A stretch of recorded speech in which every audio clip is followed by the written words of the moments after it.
Buenas noches, queridos hermanos, Dios los bendiga. Un feliz santo sábado para cada uno de ustedes. Qué bueno que estamos en la casa de Dios ahora, esta tarde. Y los que están en casa, pues qué bueno que los que se quedaron en casa, ¿no?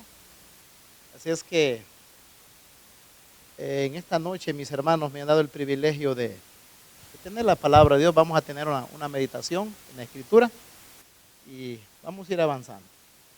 Les invito por favor que inclinemos el rostro. Vamos a tener una palabra antes de abrir la Escritura. Dios amado, que al abrir la palabra suya, Señor, sea usted que hable a través de ella.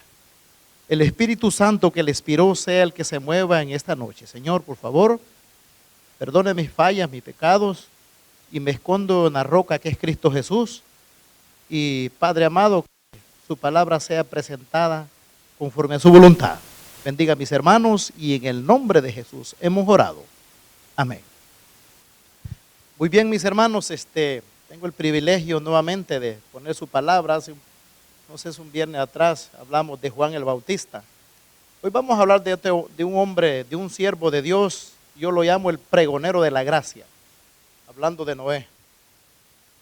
El ser pregonero de la gracia no solo es Noé, también somos nosotros, porque Dios nos ha dado este bendito evangelio para que proclamemos y anunciemos que Cristo viene pronto.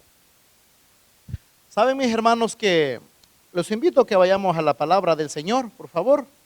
Hay varias citas que traigo por acá, pero ya la leyeron acá. Me gustaría repetir lo que ahorita leímos. Mateo capítulo 24 y el verso 37. Mateo 24, 37 dice: mas como en los días de Noé, así será la venida del Hijo del Hombre. Porque como en los días antes del diluvio, estaban comiendo, bebiendo y casándose y dándose en casamiento, hasta el día en que Noé entró en el arca. Y no entendieron hasta que vino el diluvio y se lo llevó a todos. Así será también la venida del Hijo del Hombre. Mis hermanos, aquí está anunciado claramente que en los tiempos postreros, mejor dicho, en los tiempos que vivimos hoy en día, ¿ustedes creen que estamos viviendo en tiempo del fin? ¿O no? Claro que sí. Dice que en el tiempo de los antidiluvianos, es interesante las cosas que ahí sucedían. Y cómo el Espíritu de Dios les hablaba y el ser humano no quería escuchar de Dios. Este tema, mis hermanos, es un tema muy sencillo y lo han escuchado de varias maneras que lo han predicado, pero es muy profundo en el contenido de él. Por ejemplo, aquí habla, y el otro libro que más o menos lo repite es el libro de Lucas. Lucas capítulo 17, un poquito adelante.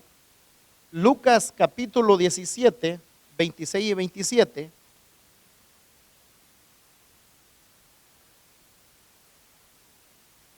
Lucas 17, 26 y 27.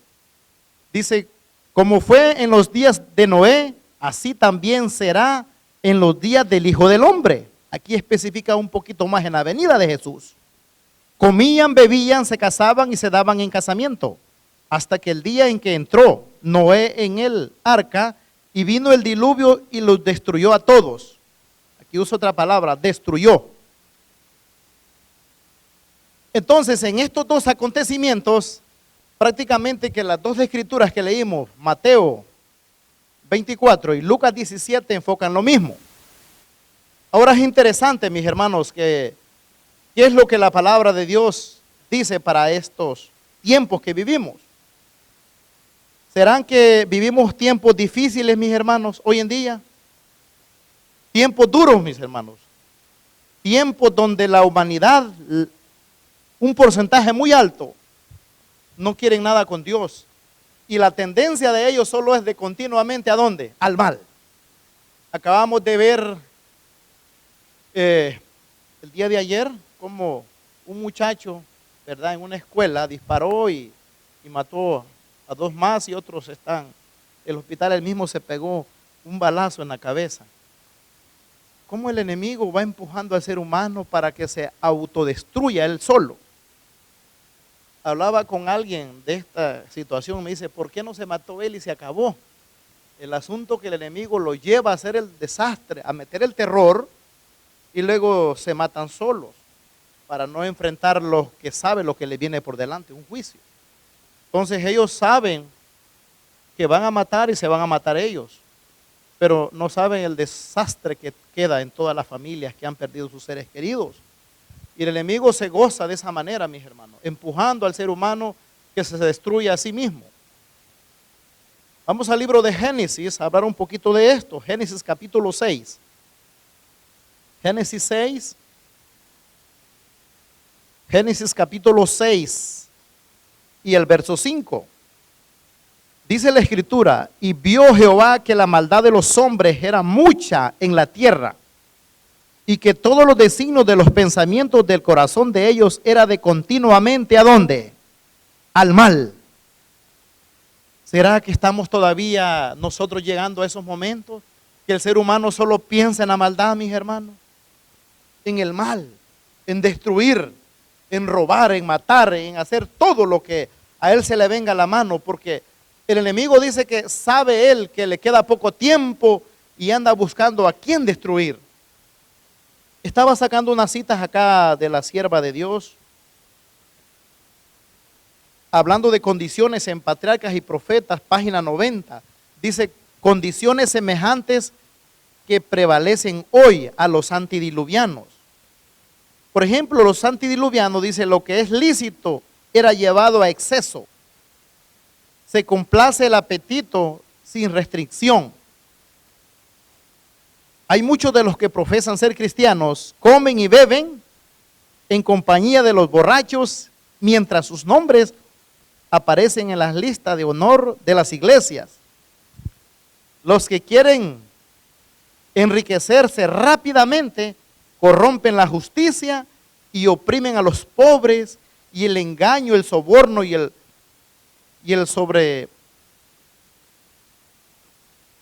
robo se comete libremente.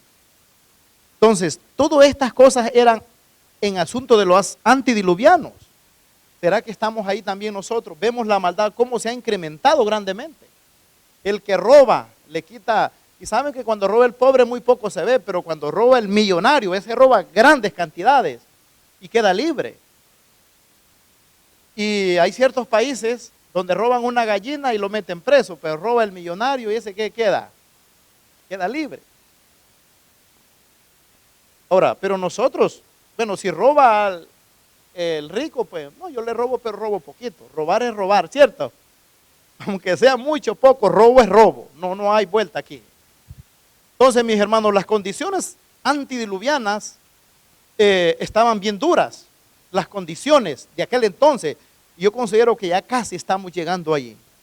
Y saben, hay una amonestación para nosotros referente a la sierva de Dios que dice, recae sobre nosotros la grave responsabilidad de amonestar a un mundo con respecto a su condenación venidera. Evangelismo, página 16. Entonces, sobre nosotros cae amonestar al mundo que viene algo sobre ellos y hay que anunciarle. Si nosotros no lo hacemos, ¿quedaremos libres o hay una responsabilidad sobre nosotros? Hay responsabilidad sobre nosotros. Si nosotros no anunciamos, yo hablaba con alguien, le digo, mira, si tú vas a regalar un libro, el deseo de toda la gente, yo se lo doy a alguien y es un compañero y él me pregunta, ¿de qué habla ese libro? Para regalar un librito de esto, ¿tengo que haberlo leído yo primero, sí o no? Sí, porque si no, no voy a entender de qué se habla. Me va a preguntar, mira, ¿de qué habla esto, lo otro? Entonces, la relación con Cristo es igual. Si mi relación con Dios o con Cristo no es, entonces uno se queda como, ¿para qué voy a hablar? Me van a hallar en lo que ando. Porque la verdad, mis hermanos, el ser cristiano, yo lo veo que no es cosa fácil. Ser adventista del séptimo día no es cosa del montón. Ser adventista del séptimo día es un gran privilegio, pero es una gran responsabilidad. Porque este mensaje que Dios nos ha dado a nosotros, ese mensaje ni una iglesia lo tiene. Qué privilegio que Dios nos ha llamado de las tinieblas a la luz admirable. ¿Para qué? para que anunciemos las virtudes de aquel, de dónde nos sacó y a dónde nos tiene. Este pueblo, mis hermanos, Dios lo ha llamado con una gran misión. Y por eso dice acá, recae sobre nosotros la grave responsabilidad. Ahora, en asunto de esto, mis hermanos, hablando de que Dios vio la maldad de los hombres, que era mucha en la tierra, y que los designios de los pensamientos del corazón de ellos era de continuamente, ¿a dónde? Al mal. Y el verso 6, Génesis 6, y el verso 6 dice, y se arrepintió Jehová de haber hecho, ¿qué? Hombre en la tierra, y no solo se quede allí. La otra parte dice, y le dolió ¿a dónde? En su corazón. Es tremendo, mi hermano, cuando usted trabaja arduamente y construye algo y lo ve destruido, uno se siente triste. Dios formó al hombre, lo creó con un propósito. Y viene el enemigo y lo hace pedazos y lo destruye. Y lo hace que cometa grandes cosas y se rebele contra su creador. Y ahí es donde dice, le dolió en su corazón. Y habla ahí, se arrepintió. La palabra arrepintió no es como nosotros, que hoy decimos una cosa, mañana decimos otra. No, Dios se mantiene. Ese arrepentir es un más de dolor lo que Él siente por el ser humano. Y aquí viene lo interesante en el verso 8, donde dice, pero Noé halló gracia ante los ojos ¿de quién? De Jehová. Estas son las generaciones de Noé. Noé, varón que justo, era perfecto en sus generaciones, con Dios caminó ¿quién? Noé. La verdad, mis hermanos, que cualquiera puede decir de nosotros, wow, el hermano es justo o anda derecho, pero que lo diga Dios de uno, ¿tiene peso o no? ¿Sí? Si alguien lo dice de mí para que congraciase conmigo, yo me voy a sentir contento, pero con Dios ahí no se escapa nada. Entonces, dice que para con Dios este hombre halló gracia. Qué bonito hallar gracia ante los ojos de Jehová. Y es interesante que, mis hermanos, que en medio de la corrupción Dios tiene un siervo fiel. Lo tuvo en el pasado. Y digo yo, ¿será que Dios tendrá siervos fieles aún hoy en el 2019? En el nombre de Dios espero que sea así. Gloria a Dios. Porque Dios tiene pueblo aún en este tiempo de maldad. En el verso 9 dice, estas son las generaciones de Noé. Noé, varón justo, era perfecto en sus generaciones. Con Dios caminó ¿quién? Noé. Entonces yo le veo las cualidades de este hombre. Noé era un varón justo, perfecto, y caminó con Dios. Tres cosas muy fundamentales. Justo, perfecto y caminar con Dios. Ser justo, eso es lo que Dios nos llama, mis hermanos, que nos apartemos de lo normal del mundo, que seamos justos en la justicia. Y perfecto. ¿Podemos ser perfectos? ¿Se puede o no se puede?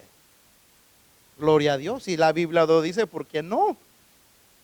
Si Noé fue perfecto, digo yo también puedo en el nombre de Jesucristo. Porque Noé no alcanzó la perfección por sí mismo, sino que él alcanzó agarrado el brazo poderoso de Cristo Jesús. Entonces el hombre llegó a alcanzar perfección. Y la otra parte bonita, dice que caminó ¿con quién? Con Dios.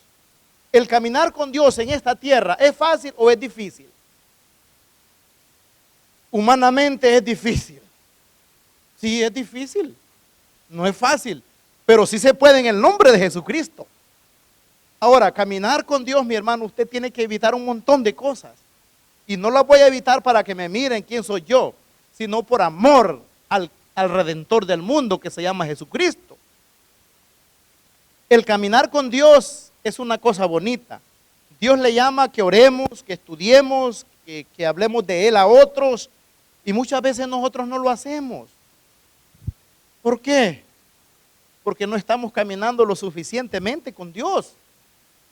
Ahora, es interesante que a este hombre Dios le da una gran misión. Verso 13, Génesis 6:13. Dijo pues Dios a Noé, he decidido que el fin de todo ser porque la tierra está llena de violencia a causa de ellos, y he aquí que yo los destruiré con la tierra. Yo creo que fueron noticias fuertes para Noé. Le dijo, mira, voy a destruir esto. Y luego le da la siguiente instrucción en el verso 14. Hazte un arca de madera de gofer, harás aposentos en el arca, y la calafetearás con brea por dentro y por fuera. ¿Y qué más?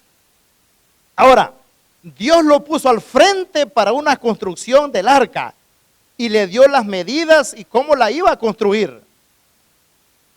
Ahora, allá en el libro de Hebreos 11:7 dice que Noé fue advertido de cosas que no se veían, pero Noé le creyó a Jehová, tuvo fe. Interesante que en estos tiempos de Noé, antes del diluvio, dice que los hombres eliminaron a Dios de sus mentes y adoraron las creaciones de sus propias imaginación, y como consecuencia se degradaron más y más. O sea que yo hacía la pregunta acá, ¿por qué se degrada el ser humano, o sea, el hombre? En primer lugar, porque los hombres eliminan a Dios de su mente la adoración. Yo le digo a mis hijos, miren, hoy antes de venirnos, pues casi hay un estudio bíblico antes de venirnos en la casa, ¿no? Le digo, miren, y se lo he dicho a algunos acá, le digo a ellos, miren, ustedes tienen el privilegio de haber nacido en una cuna adventista. Yo no la tuve. Y algunos que están acá igualmente, no la tuvimos. 26, 27 años, 28 años en el mundo, toda la vida de juventud, ¿dada a quién? Al enemigo. Pero el que se crece dentro de la iglesia y oye la voz de Dios y camina conforme al precepto de Dios, ese tiene una gran ventaja sobre los demás. Porque aquellos que venimos del mundo, tenemos cosas todavía que es imposible que se borren. Música del mundo metida aquí hasta decir ya no. ¿Cómo la borra? Ahí está grabada. Usted oye una canción, no sé si le pasa igual, rápido, dice, no, eso yo la sé. De lo otro yo lo sé, eso yo lo hice, del mundo. Pero el que ha nacido y se ha caminado derecho en el camino de Dios, este tiene ventaja. Yo sí lo veo, una ventaja grande. Pero si el que tiene las herramientas y la ventaja y no lo pone en práctica, ni las usa, de nada le sirvió. ¿Cierto? Entonces tenemos que poner en ventaja siempre lo que Dios nos da. Yo le digo a mis hijos, mira, el ir a la iglesia es una bendición, pero ir a la iglesia no me da salvación. La salvación la otorga Jesucristo y el estar en Cristo. Así es la salvación. Aquí crecemos juntos, caminamos, lo que sea, juntos aquí en la iglesia. Porque es importante. Yo no estoy diciendo que no, el congregarse es importante. La Escritura dice, no dejemos de congregarnos como algunos que tienen por costumbre. Entonces el congregarse es bueno. Pero el estudiar en casa, ¿qué? ¿Es bueno o no es bueno? Claro que sí. Hay bendición, hay ventaja. Entonces, por ejemplo, la mayoría de nuestros hijos, la mayoría no va a un colegio adventista. La mayoría no va. El que va, qué bueno, gloria a Dios. Pero el que no va, ¿qué tiene que hacer? Correr la extra milla nosotros, ¿dónde? ¿En la iglesia o en la casa? En casa, así es, en casa correr. Yo digo, en vez de nosotros andamos tan afanados en este mundo, y al final, ¿qué se lleva uno de este mundo? Nada, nada. Y vamos a seguir aquí el caso de Noé. Es un hombre espectacular, cómo se dedicó a hacer la obra bendita de Dios. Dios lo llamó por una misión, y este hombre no se hizo a un lado, se la dejó a otros para que la hagan. No, él tomó la responsabilidad. Entonces este hombre, mis hermanos, cuando Dios le dijo, hazte esto, lo iba a hacer. Entonces, ¿por qué el ser humano se va degradando? Porque dejamos a un lado ¿a quién? A Dios. No estudiamos, nos perdemos el día en otras cosas. Yo estaba viendo unas cosas acá y me gustó este concepto que dice la sierva de Dios. Dice, es una ley del espíritu humano que nos hacemos semejante a lo que contemplamos. ¿Cierto o no cierto? Dice que nos hacemos semejante a lo que contemplamos. ¿Qué contemplamos a diario? A cada momento, a cada instante. Eso es lo que somos. No hay vuelta de hoja. No podemos engañar a nadie. Especialmente a quién, a Dios. Por ejemplo, hay un dicho por ahí que dice, dime con quién andas y te diré qué. ¿Quién eres? Entonces, si yo ando con gente consagrada metida allí, ¿a qué voy a aprender? A consagrarme. ¿Saben? Una de las cosas que a mí me ayudó mucho, digo esto, gracias a Dios, con los que empecé a caminar al estudio de la Biblia, me enseñaron a venir los miércoles y los viernes. Miércoles y viernes en la iglesia. Y lo agarramos como un hábito. Y nos ha ayudado mucho venir a la iglesia. Ayuda. Pero hay que estudiar en casa. Ahora,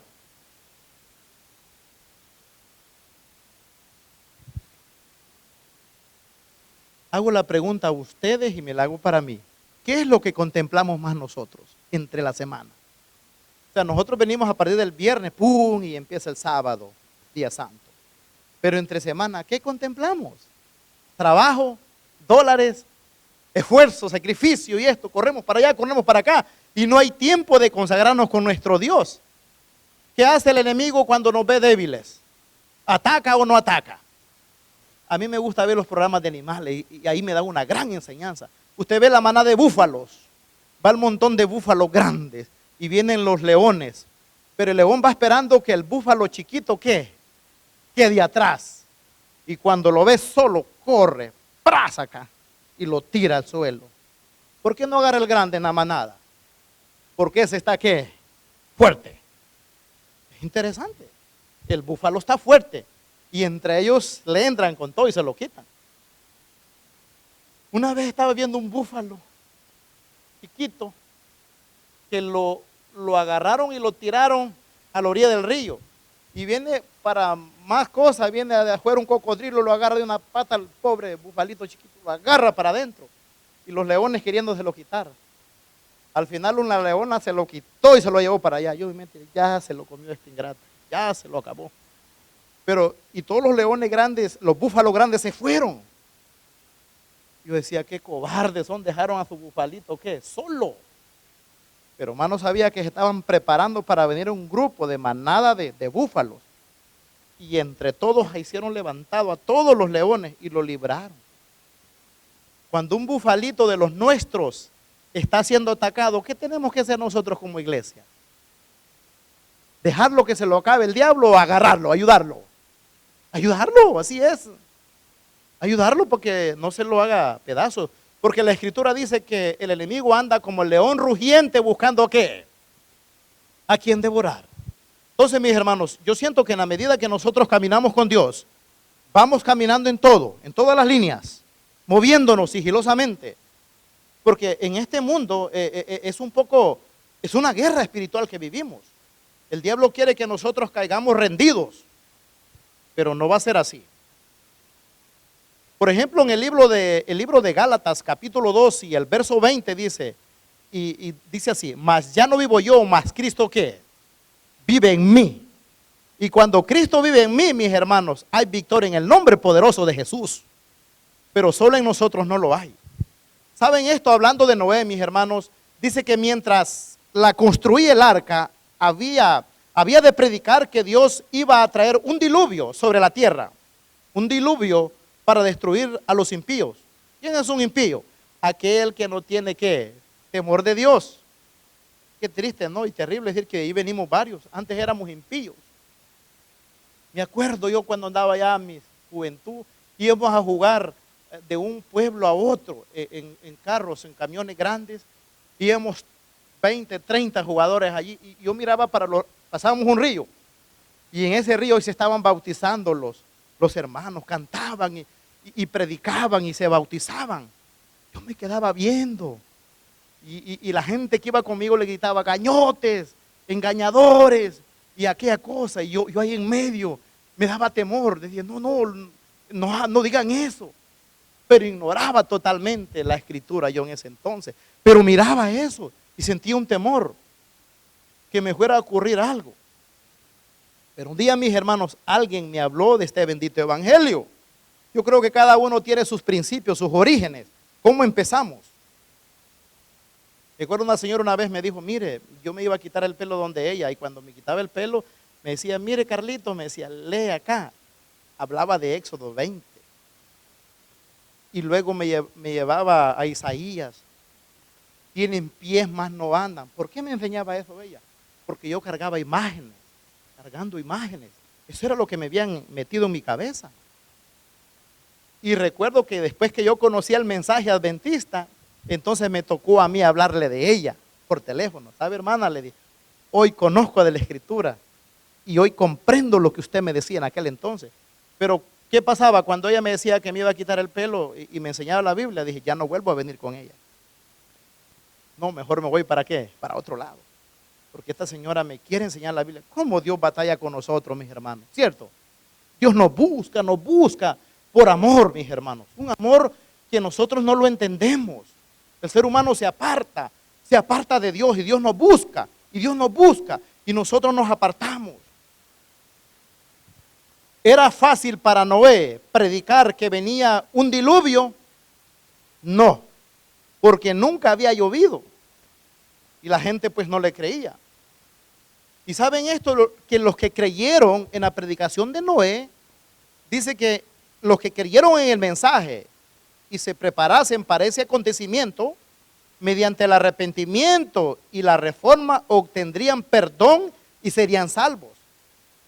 Oiga bien esto, los que creyeren en el mensaje y se preparasen para ese acontecimiento, mediante el arrepentimiento y la reforma obtendrían perdón y serían salvos. ¿Es el mismo mensaje de hoy en día, sí o no? Es el mismo. No hay otro mensaje. Dios nos llama a un arrepentimiento, que nos apartemos.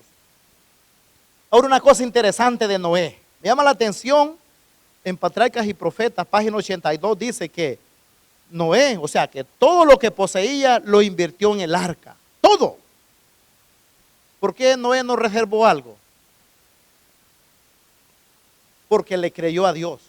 Y cuando se le cree a Dios, mi hermano, uno invierte todo talento, esfuerzo y lo que sea. Noé sabía, porque le creía a Dios, y él dejaba reservado para algo, para sí, el agua se lo iba a llevar. Y Noé predicó por 120, ¿qué? Años. ¿Cuántos años tenemos nosotros de predicar? Algunos 15, 10, 40, 20, otros meses, otros años, menos más. Y muchas veces ya nos estamos, ¿qué? Cansando. Pero predicar 120 años, lo mismo. Se mofaban de Noé, se burlaban de él. Se burlaban. ¿Sabe que este hombre, el pregonero de gracia, predicaba que el tiempo de gracia se estaba acabando? Y me llama la atención un poquito esto, para ir avanzando por el tiempo. Dice que cuando él estaba predicando, dice que entonces el siervo de Dios dirigió su última y solemne súplica a la gente. Con anhelo indecible les rogó que buscaran refugio mientras era posible.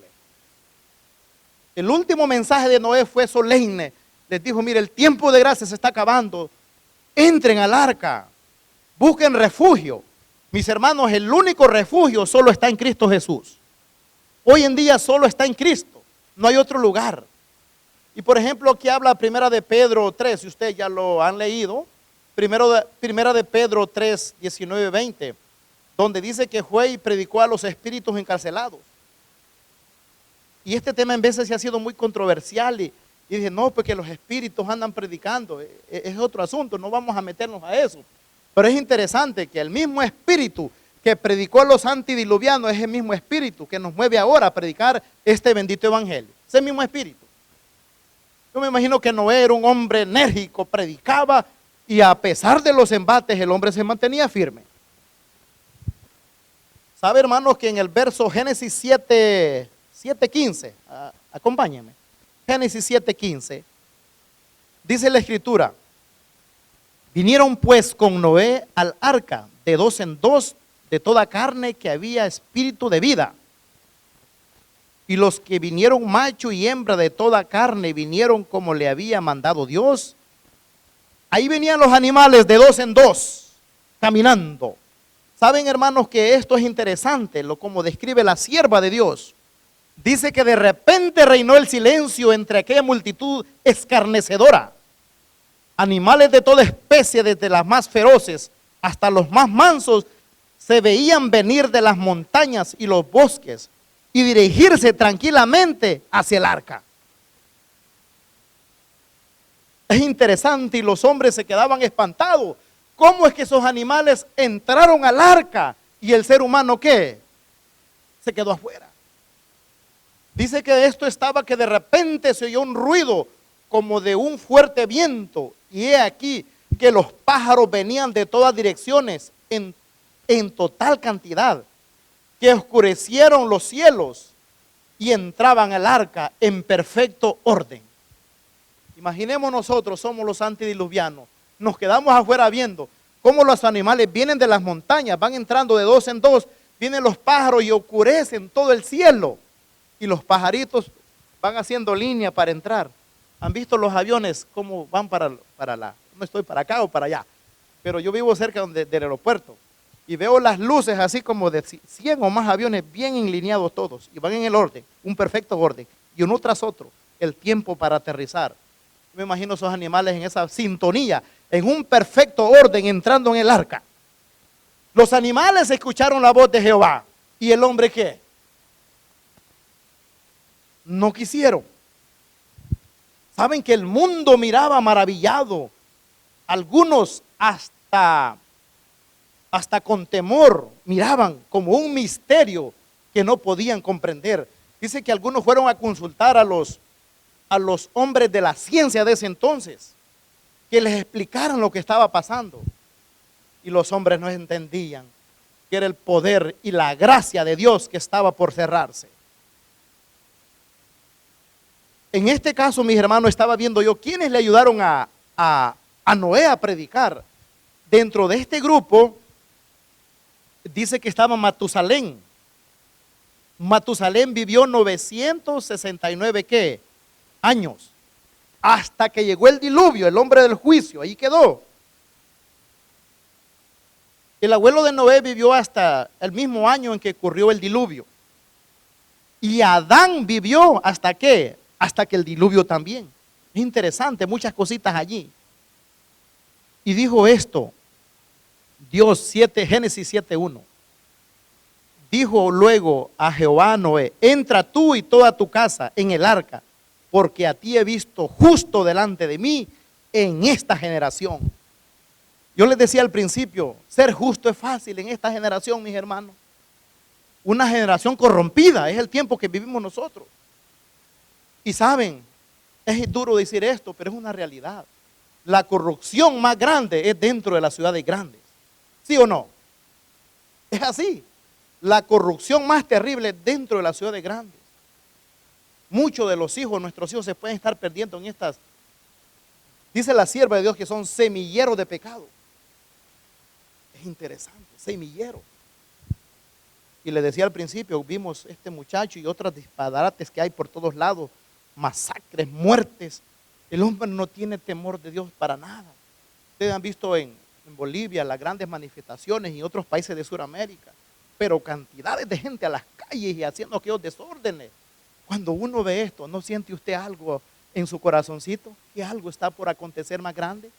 ¿Sí o no? Se siente la presencia del Señor Todopoderoso. La sierva de Dios dice, se sienten los pasos de un Dios que se aproxima.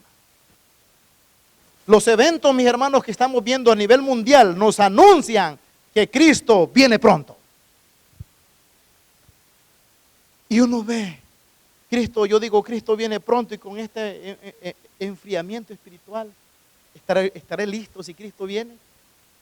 Pues Dios mismo nos está dando gracia, el tiempo de gracia a nosotros, para que anunciemos que su venida es inminente.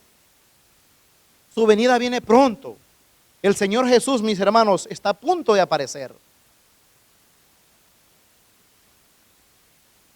Es interesante que dice que Noé, predicando, se preparó él y preparó también ¿a quién? A su familia. Es interesante cómo Dios trabaja. Estaba encontrando unas preguntas ahí, pero voy a ir avanzando.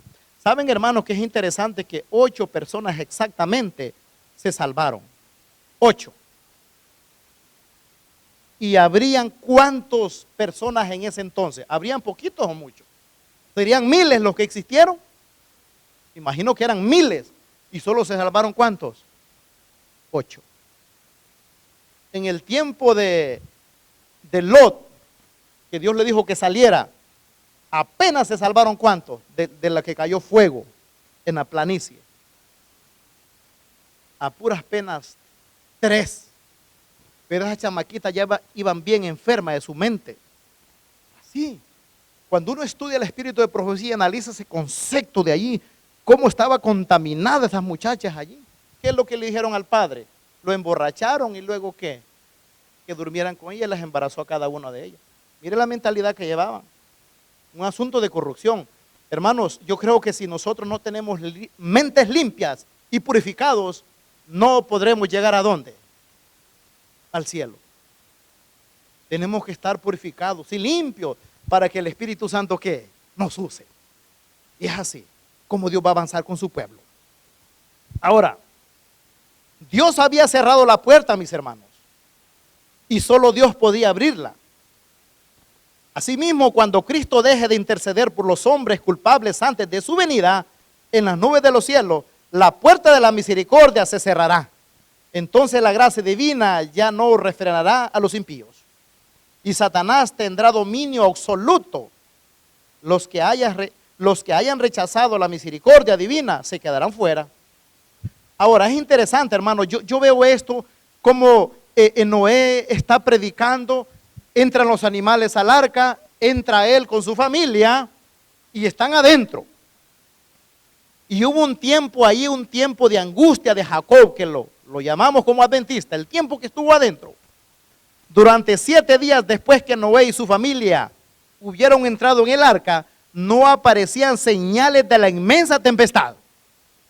Durante ese tiempo se probó la fe de Noé, aún todavía allí. Fue un momento de triunfo para el mundo exterior. Se reunieron multitudes alrededor del arca para ridiculizar a sus ocupantes. Pero aquí es lo bonito, mis hermanos, que la palabra de Dios nos da un aliento. Yo veo una profecía acá. Mira, ayúdenme a leer acá. Ayúdenme a leer esto. Génesis 7:4. Génesis 7:4.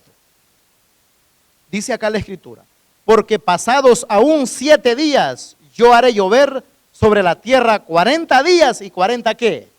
40 noches. ¿Quién lo sabía? Noé sabía eso. Entonces, pasados 7 días iba a venir el chaparrón de agua, como hacen las caricaturas de los niños que viendo el chaparrón. Entonces, vine acá, dice que pasado el 8º día, oscuros nubarrones cubrieron los cielos y comenzó el estallido de los truenos y el centellar de los relámpagos. Pronto grandes gotas de agua comenzaron ¿a qué? A caer. Y ahí está Génesis 7:11. En el año 600 de la vida de Noé, en el mes segundo, a los 17 días del mes, aquel día fueron rotas todas las fuentes del grande abismo y las cataratas de los cielos fueron ¿qué? Abiertas. Y hubo lluvia sobre la tierra 40 días y 40 ¿qué? Noches. Hermano, empezó aquel estallido. Los seres humanos querían que las puertas se abrieran, pero ese tiempo ya no se pudo. El tiempo de gracia se había terminado. El agua se veía caer de las nubes como enormes cataratas. Torrentes brotaban de agua de la tierra con fuerza indescriptible. La gente presenció la destrucción de las obras de sus manos. Los antediluvianos, mis hermanos, vieron cómo aquellas enormes, ¿creen que no habían casas enormes en aquel entonces? Hermanos, si las casas que hay hoy en día se quedan cortas, pasado lo que la sierva describe, las obras de las manos de los antediluvianos, lo que nosotros veramos ahora se queda corto, porque esos hombres tenían poco tiempo de haber salido de la creación, como Dios los había formado y el tiempo transcurrido. Ellos tenían un potencial en su mente tremenda, que nosotros hoy por hoy nomás un capítulo, 3 versículos ya no se nos quedan en la mente. Algunos son bárbaros para aprender, pero estos hombres tenían una mente poderosa. Entonces las obras que hacían hoy en día se quedan cortos, como esos hombres habían construido. y adoraban las obras de sus manos. Cuando empezó a subir el agua y empezaban a levantarse las casitas solas, ¿qué pensaban ellos? Se acabó, ¿no? No más esto. Las riquezas que tenían, el oro, la plata, todo esto estaba allí. Empezó a hundirse también. ¿Saben? Hay una cosa que a mí me llama la atención,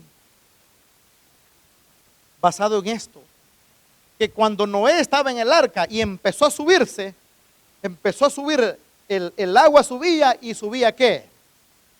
El arca empezó a subir. Ya cuando el agua subió, dice que algunos hombres se fueron a las montañas, a los picos más altos, para que no se hundiesen en el agua. Pero el agua iba para arriba y los alcanzó a todos. Dice que el mar se empezaba a ver como que era una sola playa, todo el mar, toda la tierra, un solo mar de agua. ¿Ustedes creen que fue fácil para Noé estar dentro de esa arca o fue difícil? Miren esto. Todas las fibras de la maciza arca temblaban cuando eran golpeados por los vientos inmisericordes. Los rugidos de los animales que estaban dentro del arca expresaban su miedo y dolor. Yo me imagino que ha de haber sido duro. El agua azotaba para todos lados aquella arca, la golpeaba. Y los animales dice que bramaban, rugían. ¿Cómo estaba doña Noé? Mejor dicho, la esposa de Noé adentro. ¿Tranquila o preocupada? Y los hijos de Noé allí. Y todos agarrándose de algo, porque aquella ya parecía que se reventaba, mis hermanos. Pero ¿saben qué? Esa arca simboliza a la iglesia. En la iglesia, mis hermanos, en veces hay dificultades, hay conflictos. Pero es mejor estar dentro de la iglesia que estar fuera. Imagínense ustedes adentro. No hubiera dicho, no, yo me quiero tirar al mar. No, si adentro estaba seguro. Aunque los animales rugieran, aunque las maderas tronaban, que ya se iban a rajar, que se iban a partir, no estaba seguro. Esta parte de aquí me llama la atención. Pero en medio de los revueltos elementos, el arca continuaba flotando con toda seguridad, porque la mano de Jehová la conducía. Hay momentos en la vida, mi hermano, que en nuestra vida parece que ya el enemigo nos está doblando, ya casi no podemos. Pero el que está al frente de nuestra batalla se llama Cristo Jesús. El que no ha perdido una batalla, ni la perderá. Ese es nuestro capitán que está al frente de nosotros. Me llama la atención ver acá cuando dice que ángeles muy poderosos habían sido enviados para proteger el arca. ¿Hay poder o no hay poder en Jesucristo? Caminar con Jesús es una bendición, mi hermano. Estar afuera es lo peor. Y en veces uno le dice, hermano, entréguese a Cristo. No, estoy muy joven. No, que no he hecho esto. Yo cuando recuerdo que casi a los 28 años llegó el evangelio en mí, después decía yo, wow, ¿por qué tan tarde vine a reaccionar? ¿Por qué no antes? Pero como no quise, pues sencillamente ahí me mantuvo el Señor. Pero no me arrepiento de haber seguido a Jesucristo, porque hay victoria en el nombre de Jesús. Hermanos, a pesar de lo que sea, mis hermanos, sigamos adelante. Sigamos manteniéndolo como viendo al invisible, venga lo que venga. Hay momentos que uno quiere saltarse, entra el desánimo, entra el desaliento, o no entra el desaliento. Yo les aseguro que aquí nadie se queda sin desaliento. Todos nos ha llegado en un momento. La vez pasada yo les platiqué de algo, de lo que me sucedió en el accidente que tuve y cómo el diablo me golpeó fuertemente. Y uno se siente solo en vez. Pero no estamos solos. La presencia del Espíritu Santo está con nosotros. Mis hermanos, otra tempestad se aproxima. ¿Por qué otra tempestad? Porque viene la segunda venida de Cristo y aquí no quedará nada. Hermanos, nosotros somos pregoneros de justicia para el 2019. O volvemos a resucitar a Noé para que venga a predicar, o nos toca a nosotros. ¿Qué creen ustedes? ¿Traemos a Noé o le hacemos nosotros? Nos toca a nosotros. El trabajo es nuestro, mis hermanos. El predicar que Cristo viene pronto. En veces venimos cansados. Yo el tema aquí voy a terminar. Y se los digo, me quedo a media. Este tema es un poquito largo como yo lo traía, pero ahí está bien. El reloj me avanzó. Mis hermanos, no nos desanimemos. Sigamos predicando que Cristo viene pronto. Entra desánimo, sí hay. Pero tenemos que cobrar Halibut, que Hollywood ha sido una iglesia misionera. Hollywood ha sido una iglesia ganadora de almas. ¿Podremos volver a ser esos hermanos ganadores de almas o no podremos? Claro que sí. Sí se puede en el nombre de Jesús. Los mexicanos dicen, sí se puede y lo logra. Y ahora nosotros no, que estamos a la par del Todopoderoso, también podemos. ¿Cierto? Podemos en el nombre de Jesús. Si nos proponemos con ayuda de Dios, lo lograremos. Digo, proponemos en el concepto espiritual. Claro, el mundo afuera se propone cosas y lo logra. Hermanos, la escritura es clara, que Dios nos ha llamado de las tinieblas a la luz admirable. ¿Para qué? Para que anunciéis a aquel que os llamó de las tinieblas a las virtudes admirables y que proclamemos que Cristo, ¿qué? Viene pronto. El concepto que Cristo viene pronto tiene que estar en nuestra mente, hermano. Cristo viene pronto por mí. ¿O no queremos ir al cielo? Hay un tema que he preparado y ya lo tengo listo acerca del encuentro con Cristo. Eso bonito, de aquí para arriba, cuando Cristo venga, entremos en el cielo. El pastor hablaba un poquito de esto, cuando vayamos en el carro de fuego, en la nube, en aquel carro de fuego, y las llantas gritarán, gloria a Dios, aleluya. Y nosotros, ¿cómo iremos? ¿Tristes o contentos? Se acabó esto, no dolor, no llanto, no sufrimiento. Estaremos con el Señor para siempre. Y se acabará este mundo cruel. Pero mientras tanto llegamos allá, volvamos a la tierra, estamos acá. Cuando la sierva de Dios dice que la llevaron al cielo y persiguió todo aquello, y le dijo al ángel, mira, vamos otra vez allá, y miraba las tinieblas otra vez aquí esta tierra. Dijo, es necesario que regrese. Digo, ya no quiero regresar a ese mundo oscuro. No es fácil. Este mundo no es fácil, hay dolor, hay sufrimiento, hay angustia. Pero mis hermanos, muy pronto el que ha prometido que vendrá, pronto vendrá. Que Dios nos ayude, mis hermanos, a mantenerlos fieles. Que prediquemos a tiempo y fuera de tiempo que Cristo viene pronto. No importa las circunstancias en que estemos. Hay dolor, hay sufrimiento, algunos peores que otros. Pero mis hermanos, este Dios es misericordioso. Si Noé entró con sus hijos en el arca, ¿podemos nosotros entrar con nuestros hijos? Claro que sí, claro. Esforcémonos, estudiemos, oremos, dobleguémonos con Dios, demos todo lo que tenemos por ganar nuestros hijos y verán que hay poder en el nombre de Jesús. Una feliz noche, mis hermanos, que Dios les bendiga, sigamos adelante.